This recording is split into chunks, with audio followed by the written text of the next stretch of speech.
கர்த்தர் நல்லவர். கர்த்தர் கொடுத்திருக்கிற அற்புதமான நாளுக்காய் நன்றி சொல்லுவோம்.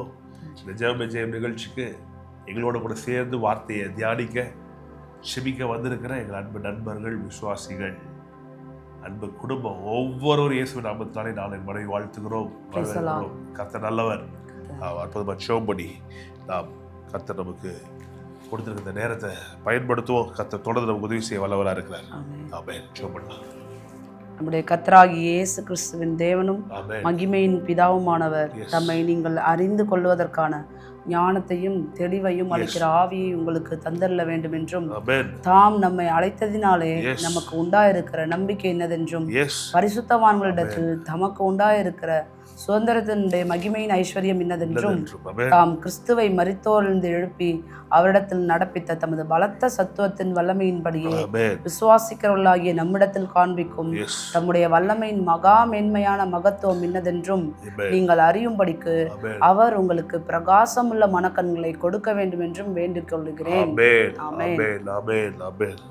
பரமண்டலங்களில் இருக்கிற எங்கள் பிதாவே, உம்முடைய நாமம் பரிசுத்தப்படுவதாக, உம்முடைய ராஜ்யம் வருவதாக, உம்முடைய சித்தம் பரமண்டலத்திலே செய்யப்படுகிறது போல பூமியிலேயும் செய்யப்படுவதாக. எங்களுக்கு வேண்டிய ஆகாரத்தை இன்று எங்களுக்கு தாரும். எங்கள் கடனாளிகளுக்கு நாங்கள் மன்னிக்கிறது போல எங்கள் கடன்களை எங்களுக்கு மன்னியும்.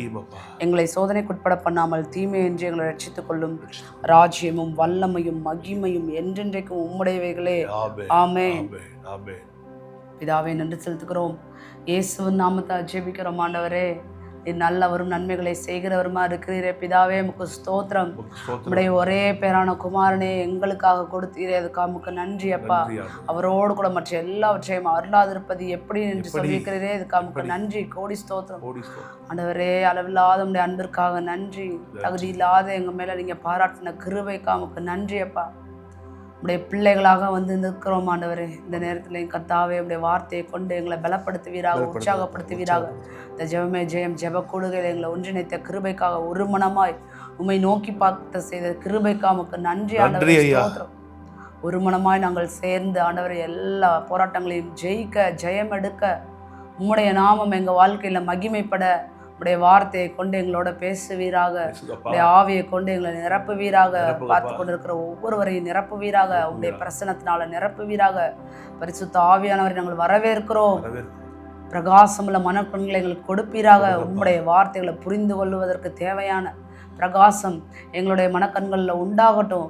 பரிசுத்த ஆவியானவர் கிரியை செய்வீராக, அபிஷேகிப்பீராக.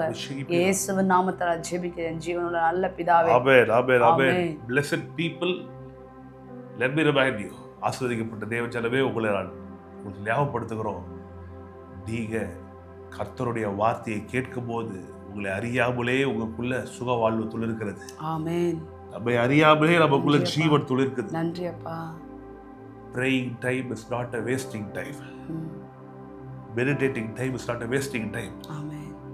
2 நாளாகவும் 15:7 வாசிக்கிறோம். கர்த்தர் நம்முடைய கிரியைகளுக்கான பலனை தரார். ஆமென். உள்ளும் வேஸ்ட் கிடையாது. இந்த உலகத்திலே நம்ம ஒரு இடத்துல வேலை செய்கிறோம்னா அங்கே அவர்கள் நம்ம எல்லாம் பார்த்துக்கிறாங்க, நமக்கு வேண்டியதை தராங்க, சம்பளத்தை கொடுக்குறாங்க, எல்லாம் பார்த்துக்கிறாங்க. கொஞ்சம் யோசிச்சு பாருங்க, கர்த்தர்கிட்ட நம்ம இருக்கும்போது, கர்த்தருடைய சமூகத்தில் இருக்கும்போது, கர்த்தருடைய சமூகத்தில் நம்ம நேரம் செலவிடும் போது, அவருடைய பரிசுத்த வேத எழுத்துக்களை எடுத்து வாசிக்கும் போது, ஜெபிக்கும் போது, நான் கேட்குறேன், விட்டுருவாரா? கடவுள் விட்டுருவாரா? அதனால தான் சொல்கிறேன், இந்த நேரம் ரொம்ப ப்ரெஷியஸ் டைம். நீங்கள் இதை பல பேருக்கு ஃபார்வேர்ட் பண்ணுங்க, பல பேர் பிரயோஜனப்படட்டும். நீங்களும் இதை கேளுங்க. திரும்பி மாலையும் ஒரு தடவை தூங்குறதுக்கு முன்பாக இதை கேளுங்க, இந்த வார்த்தைகளை தியானம் பண்ணுங்க. இது பார்த்துட்டா போதும் நிறைய பேர் நினச்சிடக்கூடாது. இது உங்களை உற்சாகப்படுத்துவதற்கு கர்த்தர் எங்களை ஒரு கருவியாய் பயன்படுத்தினார், அவ்வளோதான். ஆனால் அதிகமாக ஜெபம் பண்ணுவதற்கும் அதிகமாக வேத வாசிப்பதற்கும் முற்படுங்கள். கர்த்தர் உங்களை ரொம்ப ஆசீர்வதிப்பார். பாருங்க, சங்கீதம் 112 நம்ம தியானிச்சுட்டு வரோம். இந்த வருஷத்துடைய தொடக்கத்தில் இருந்து இதை தொடர்ந்து பார்க்குறவர்களுக்கு உங்களுக்கு தெரியும், சங்கீதம் 112 ஒரு ஆசீர்வாதமான ஒரு பகுதி. அதில் தேவன் தன்னுடைய பிள்ளைகள் எப்படி இருக்கணும்னு ஆசைப்படுறார். பார்த்துருக்கீங்களா? குழந்தை பிறந்திருக்காது, ஆனால் தாயும் தகப்பனும் பேசிக்கிட்டு இருப்பாங்க. கல்யாண கப்பல் பேசிக்கிட்டு இருப்பாங்க. நம்ம கூட பேசிக்கிட்டு இருக்கா, பையனுக்கு யேசுவான்னு பேர் வைப்போம், அப்படி இப்படி இருப்பான், அவன் அப்படி இருப்பான்லாம். அவன் வளர்ந்துருக்க கூட மாட்டான், பிறந்திருக்க கூட மாட்டான், இன்னும் கன்சீவ் கூட ஆயிருக்க மாட்டான். ஆனால் நம்ம பேசிக்கிட்டு இருப்போம். அப்போ உலக தோற்றத்துக்கு முன்பாவே கர்த்தர் நம்மை முன்னறிந்து முன்குறித்து நம்மை அழைத்து நீதிமானாக்கி மகிமைப்படுத்துகிறார்னா எவ்வளவு திட்டங்களை வைத்திருப்பார். அதான் சொல்றார், பூமிக்கு வானம் எவ்வளவு உயரமோ அவ்வளவு பெரிய திட்டங்களை நான் வைத்திருக்கிறேன். அவைகள் தீமைக்கானவைகள் அல்ல, செழிப்பாக்குற சமாதானத்துக்கு ஏதுவான. தமிழ்ல சமாதானம் இருக்கு, ஆங்கிலத்துல செழிப்பாக்குற திட்டங்கள்ல போட்டிருக்கு. சமாதானத்துக்குள்ளதான் செழிப்பு வருது. சமாதானத்தை செழிப்பு பிரிக்க முடியாது. அதனாலதான் வேதத்துல ரெட்ஷிப்புக்குள்ள எல்லாம் அடங்கி இருக்கு. அந்த வார்த்தை ரெட்ஷிப்புக்குள்ள அடங்கி இருக்கு. அதனால வேதத்துல ரெட்ஷிப்பு சமாதானம் எங்க வருதோ நீங்க தெரிஞ்சுக்கணும், அதுக்குள்ள எல்லாம் அடங்கி இருக்கிறது.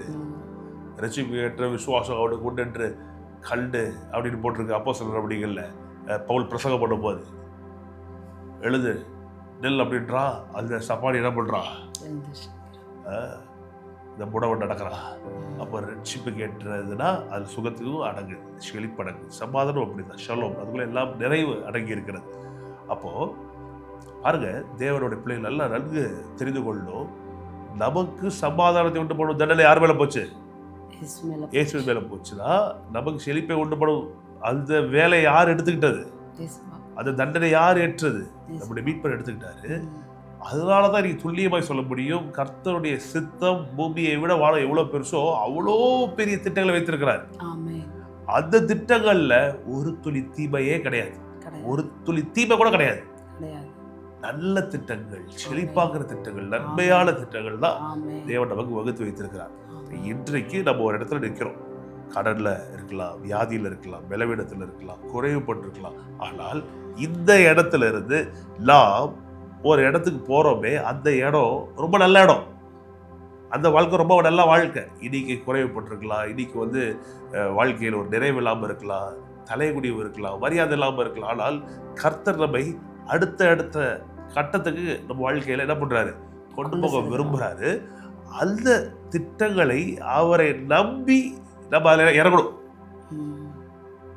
யோசிச்சு பாருங்க, கூகுள் மேப் பயன்படுத்துகிறோம், போடுறோம், இங்கே இருந்து இந்த ஊருக்கு போகணும். யோசிச்சு பாருங்க, ஒரு ஃபோனை நம்பி அது லெஃப்ட் எடு ரைட் எடு நம்பி அதை நம்பி என்ன பண்ணுறோம், நம்ம உயிரை பணைய வைத்து, நம்ம காரை பணைய வைத்து, நம்ம பிள்ளைங்க மனைவி எல்லாரையும் கூட்டிக்கிட்டு அது சொல்லுது லெஃப்ட்டு போ. அந்த இடத்துக்கு நம்ம போயிருக்க கூட மாட்டோம். லெஃப்ட்டு போ, ரைட்டு போ, நேராக போ, யூட்டர்ன் போ, எல்லாம் போனால் போய் சேர வேண்டிய இடம் என்ன பண்ணுது, அழகா வந்து நிற்கிது. ஆச்சரியமா இருக்கு.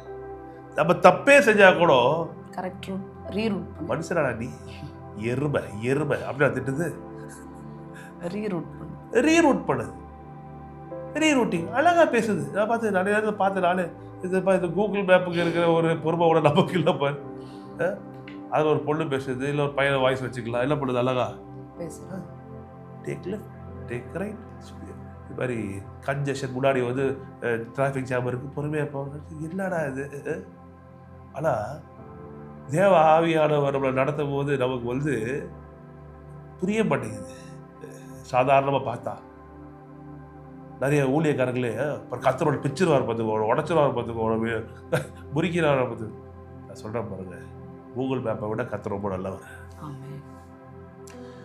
பிரயோஜனமானவைகளை நமக்கு போதித்து நடக்க வேண்டிய வழியை நமக்கு காண்பிக்கிற தேவன் அழகா நடத்தி கொண்டு போய் சேர்ப்பாரு.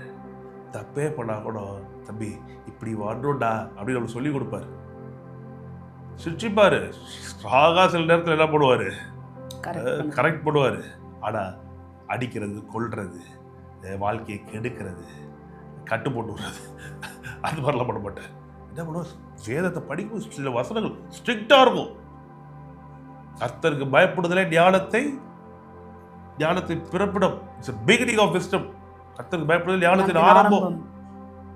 மூட ஞானத்தை அசட்டை பண்ணுகிறான்னு போட்டிருக்க பார்க்கும்போது ஐயோ, அப்போ கர்த்தருக்கு பயப்படுற பயத்தை அசட்டை பண்ணும்போது அவன் யாரா இருக்கா, மூடன்னு போட்டிருக்கு. அவர் செய்யறதெல்லாம் வாய்க்காதுன்னு போட்டிருக்கு, ஆசைப்பட்டு நடக்காதுன்னு போட்டிருக்கு. அப்போ திருத்தல் கர்த்தர் மாறவே மாட்டார். நம்ம தப்பா ரூட்ல போயிட்டு இருந்தாலும் போய் சேர வேண்டிய இடம் லேட் ஆயிரும் ஒழிய கர்த்தர் ஒரு நாள் தன்னுடைய திட்டங்களை மாற்றிக்கொள்ளவே மாட்டார். அவருடைய ஆசையாகி இந்த சங்கீதம் 112 தினைக்கும் படிக்கணும். 112 பார்க்கும்போது ஆசை ஒரு 10 வசனம் தான் மனப்படம் பண்ணிடணும். அல்லேலூயா, கர்த்தருக்கு பயந்து அவர் கட்டளையில் மிகவும் பிரியமாக இருக்கிற மனுஷன் பாக்கியவான். ஆஸ்தி ஐஸ்வர்யம் அவர் வீட்டில் இருக்கும். இருக்கும். அவருடைய நீதி என்னென்றைக்கும் இருக்கும். நிற்கும். ஒரு சந்ததி பூமியில பலத்திலும் செம்மையா அவருடைய வம்சம் ஆஸ்வதிக்கப்படும். எவ்வளவு விரும்புறாரு பாருங்க, எவ்வளவு ஆசைப்பட்டு சொல்லியிருப்பார் ஆஸ்தி ஐஸ்வர்யம் அவன் வீட்டில் இருக்கணும். அது ஒரு பகுதி. 9ஆம் வசனம் மற்றொரு பகுதி, அவள் வாரி இறைப்பா, ஏழைகளுக்கு கொடுப்பா, பிசிறிதானம் பண்ண மாட்டா, இவன் சரியான கஞ்ச பிசிதாரியா இருக்க மாட்டான், வாரி இறைக்கிறவனா இருப்பான், வல்லலா இருப்பான் என் புள்ள அப்படி ஆசைப்படுறாரு ஆண்டவர். அதனாலதான் நான் உங்களுக்கு சொல்றேன், நம்ம நேற்று பார்த்தோம்ல, கர்த்தரே ஒரு விஷயத்த நடத்தணும் நம்ம வாழ்க்கையில விரும்பினாக்கணும், நம்மளுடைய அவிசுவாசத்தினால அதை தடுத்துப்பட முடியும்.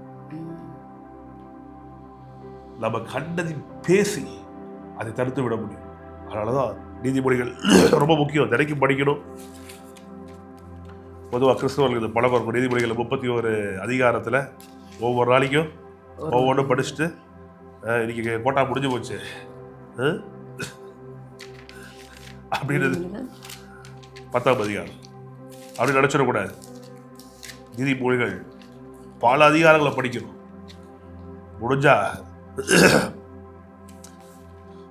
ஒரு நாள் வைத்து 31 ஒரே நாள் உட்காந்து முடிக்கணும். 10ஆவது அதிகாரம் 20 வசனம் படிப்போம். நீதிமானுடைய நாவு சுத்த வெள்ளி, எஸ், துன்மார்க்கனுடைய மனம் அற்ப விலையும் பெறாது. நீதிமானுடைய நாவு சுத்த வெள்ளி, துன்மார்க்கனுடைய மனம் அற்ப விலையும் பெறாது. பெறாது. Tongue of the righteous is choice silver. சுத்தமான வெள்ளியா, அவ்வளவு பிரஷியஸ்ங்க. அப்படியே அதே அதிகாரத்துல 31 நீதிமானுடைய வாய் ஞானத்தை வெளிப்படுத்தும். சொல்லுங்க, நீதிமானுடைய வாய், நீதிமானுடைய வாய் ஞானத்தை வெளிப்படுத்தும்.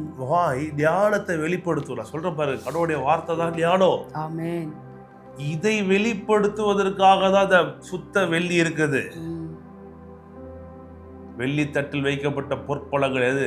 சரியான நேரத்தில் சொல்லப்பட்ட வார்த்தைகள். அப்போ இந்த நாக்கு தான் சுத்த வெள்ளி, இதுல வர வார்த்தை தான் பொற்பழங்கள். அப்போ சரியானதை எடுத்து என்ன பண்ணணும்? பேசணும். அப்ப என்ன நடக்குதா? ஞானத்தை வெளிப்படுத்துமா. இது 32 வாசிக்கிறோம். 32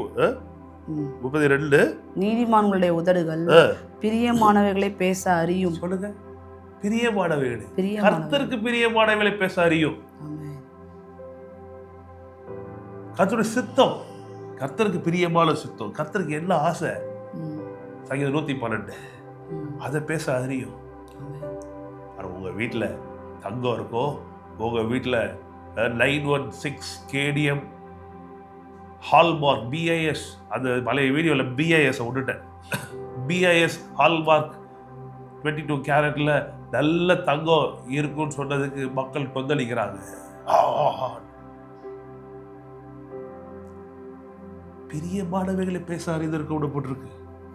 கர்த்தருடைய சித்தம் உங்க வீட்டுல செல்வம் இருக்கணும், கர்த்தருடைய சித்தம் ஆஸ்தி இருக்கணும், கர்த்தருடைய சித்தம் உங்க வீட்டுல தங்கம் இருக்கணும்.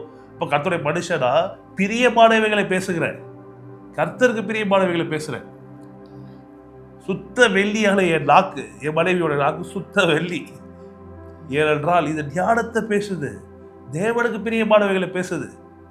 பணத்துக்கு பின்னாடி உங்களை ஓட சொல்லல. கர்த்தரை தேடும் போது ஆஸ்தியும் ஐஸ்வர்யம் உங்க வீட்டுல இருக்கும். இது கர்த்தருடைய வார்த்தை. நீதிமானுடைய உதடுகள் பிரியமானவைகளை பேசும், பேச அறியும். துன்மார்க்கருடைய வாயும் மாறுபாடு உள்ளது. வசனத்தை கண்ட பேச தெரியல, அதை விட்டுட்டு எதேதோ பேசுறாங்க. ஆனால் நல்லா தெரிந்து கொள்ளணும், இதைதான் பேசணும். தேவனுக்கு பிரியமானவைகளை பேசணும். அதே போல மக்களுக்கும் சந்தோஷத்தை தருகிற, ஆறுதலை தருகிற வார்த்தையை பேசணும். எருசலேமை பார்த்து ஆண்டவர் சொல்றாரு, ஸ்திரப்படுவாயாகன்னு சொல்லு, உனக்கு சமாதானம் உண்டு, உனக்கு ஆறுதல் உண்டுன்னு சொல்லு. மனைவியை பார்த்து கணவன் சொல்லணும், வந்துடலாம்ப்பா, வாழ்க்கையில நல்ல காரியங்களை வாழ்க்கையில் நடக்கும்னு உற்சாகப்படுத்தணும். மனைவி கணவனுக்கு உற்சாகப்படுத்தணும். பெண்ணே, உனக்காக பார்க்குறீங்கன்னு நினைக்கிறேன், பார்க்காதவன் பாருங்க. என் மனைவி பெண்களுக்காக, விசுவாச பெண்களுக்காக சனிக்கிழமை ஞாயிற்றுக்கிழமைகள்ல மாலை 7:30 மணிக்கு பேசுறாங்க. அதுல ஒரு பெண்ணுடைய ரோலை பேசுறாங்க. ஆச்சரியமா இருந்துச்சு அதை கேட்கும்போது. பெரிய விஷயம் அது. ஒரு மனைவியோடைய ரோல் ஒரு குடும்பத்தில் பெரிய விஷயம். கர்த்தர் வீட்டை கட்டுறான்னு போட்டிருக்கு, புத்தியுள்ள ஸ்திரீ வீட்டை கட்டுறான்னு போட்டிருக்கு. யோசிச்சு பாருங்க, அது ஒரு ஸ்திரீயை, அது ஒரு பெண்ணை கடவுள் எந்த அளவுக்கு உயர்த்திருக்காருன்னா, அவர் செய்கிற ஒரு வேலையை அந்த பெண் செய்கிறாருன்னு சொல்றாரு. அவ்வளோ ஒரு அந்தஸ்தை, உயர்ந்த அந்தஸ்தை கொடுத்துருக்காரு. வீட்டில் இருக்க பெண்கள் நான் சொல்றேன், உங்களுக்கு ரொம்ப பெரிய பொறுப்பு கற்றுக் கொடுத்துருக்காரு. நீங்க ஹவுஸ் ஒய்ஃபா இருக்கலாம், வேலைக்கு போகலாம், படிக்கலாம், என்ன வேணா பண்ணலாம். திருமணமான பெண்களா இருக்கட்டும், திருமணம் ஆகாதவர்களா, நீங்க திருமணமானவர்கள் என்றால் உங்கள் வீட்டை கற்று உங்களை கொண்டுதான் கட்ட வைப்பார். குடும்பத்தை கட்டும் போது வீடெல்லாம் ரொம்ப சிம்பிளுங்க. பில்டிங் கட்டணும், ஈஸியாக கட்டிடலாம். குடும்பத்தை கட்டி எழுப்பணும். எப்படி? ஞானமான வார்த்தைகளை பேசணும், பிரியமானவர்களை பேசணும். நீங்க கர்த்தருடைய வார்த்தையை எடுத்து பேசணும். கடவுள் என்ன பண்ணுவா? கடவுளுக்கு புரியணும். மனைவி என்ன பண்ணுவாங்க? மாறி மாறி ஒருத்தங்களை கண்டிச்சுக்கிட்டு இருந்தோம்னா, அவ்வளோ அழகா எழுதுறாரு. நீங்கள் ஒருவரை ஒருவர் பட்சித்து அழிந்து போகாதீங்க. ஒருவரை ஒருவர் நீங்க பண்ணிட்டு கடைசி அழிந்து தான் போவீங்க. மாறாக ஒருவரை ஒருவர் கன்ஸ்ட்ரக்ட் பண்ணி, சில இடத்துல கோவம் வரும். அந்த நேரத்தில் பார்த்தோம்ல, வாயை மூடிக்கணும். அந்த நேரத்தில் தேவ ஞானத்தை கேட்கணும். அதுவரை ஞானமா பேச உதவி செய்ய. ஏன் இந்த ஞானம் என்ன பண்ணுதா? பிரியமானவைகளை பேச அறியும். அறியாதனாலதான் எதோ பேச, பிரியமானவைகளை பேச அறிந்து தேவனுடைய சித்தத்தை மட்டுமே பேசணும். இப்படி நாளைக்கு பார்க்க போறோம் பாருங்க. தேவனுடைய சித்தங்களை ஒரு கணவன், ஒரு மனைவி, ஒரு வீடோ, ஒரு சபையும் பேச ஆரம்பிக்கும். முதல்ல சொல்றேன், நீங்க தனியா இருக்கிறீங்களா, நீங்க பேச ஆரம்பிங்க. கணவன் மனைவியா இருக்கீங்களா, நீங்க 2 பேரும் சேர்ந்து பேச ஆரம்பிங்க. குடும்பமா இருக்கீங்களா, சேர்ந்து பேச ஆரம்பிங்க. உங்களை தடுத்து நிறுத்துறதுக்கு உலகத்திலேயே சக்தி கிடையாது. அந்த சராசரத்திலே உங்களை தடுத்து நிறுத்த யாராலும் கூடாது. ஏனென்றால் பிரியமான தேவனுடைய சித்தத்தை நீங்கள் பேசும்போது நீங்கள் ஜெயம் எடுப்பீர்கள்.